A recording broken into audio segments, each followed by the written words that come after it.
that one? Yes, but I would rephrase that sentence. I would say it is knowing what you're paying for. So knowing the value for which you are making this payment. I think that's very important for whatever you buy now. Right. You buy a mobile, your mobile costs 40,000 rupees, my mobile costs 30,000 rupees. I should know why the difference is there. Other than the fact that I can afford it or you can afford it that way. Right. I should know why I'm paying.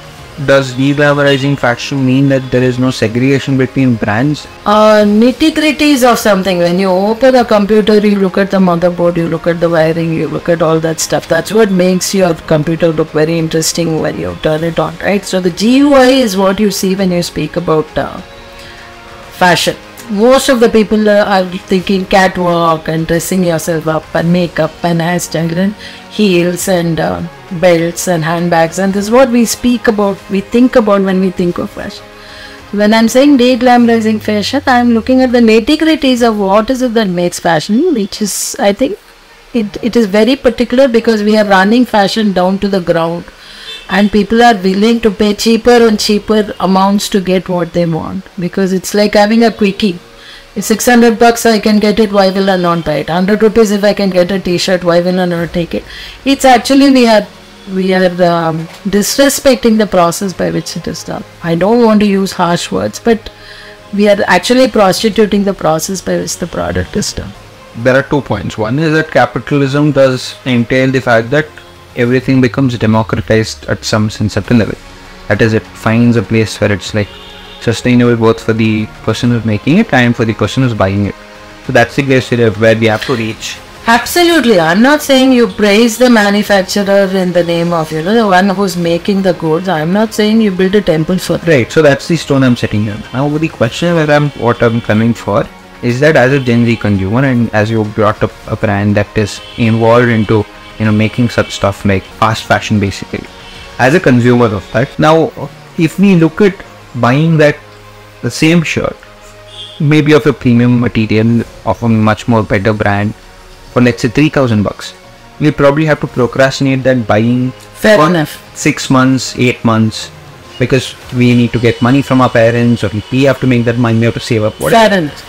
So if somebody on let's say Amazon or some other guy is able to give even like 50% of the product, then I'm able to enjoy the piece of cloth on me the way I want it to look for a much better price, for let's say 2 shirts for 500 bucks.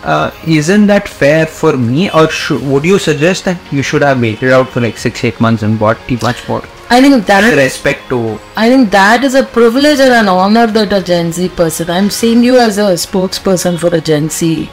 That's a privilege that only a person from a Gen Z can benefit from. It's a personal choice whether you want to postpone your needs for validating a personality sufficient enough to be ethically aligned, sustainable, knowing the value of what you bought and stuff like that. You guys see Rajiv Surendra on YouTube.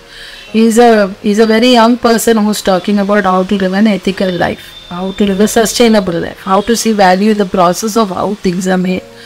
A very popular celebrity. He's a film actor who has taken on to YouTube for communicating this. Or it's a need and you need to fulfill this need right now, and therefore you are willing to compromise. Now if you are let's say you are an Amazon delivery boy, or you're a Swiggy delivery person, or you're an Uber driver and you want to buy 2 t-shirts for 500 bucks, right?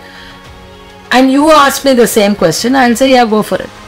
It's very, very cheap. I don't think you'll get it this cheap. Go ahead and buy it. But whether as a qualified engineer who's hoping to do something tomorrow, whether I will want to develop this quality of thinking in you, I will leave the options open. I will say, hey, you see, this is what it is, and then I will leave it to you to make the choice. Right. That is how consciously, as a consumer, we call it conscious consumerism. Right. So how conscious as a consumer you are about the entire process by which the product is made. The same, you don't even have to go into textiles. You look at Swiggy. You have people who buy samosa for 30 bucks and they have a very high rating. But you will not buy from there because it's played havoc with your stomach. You might buy something which costs $80, but you know that that is something that will work with your stomach.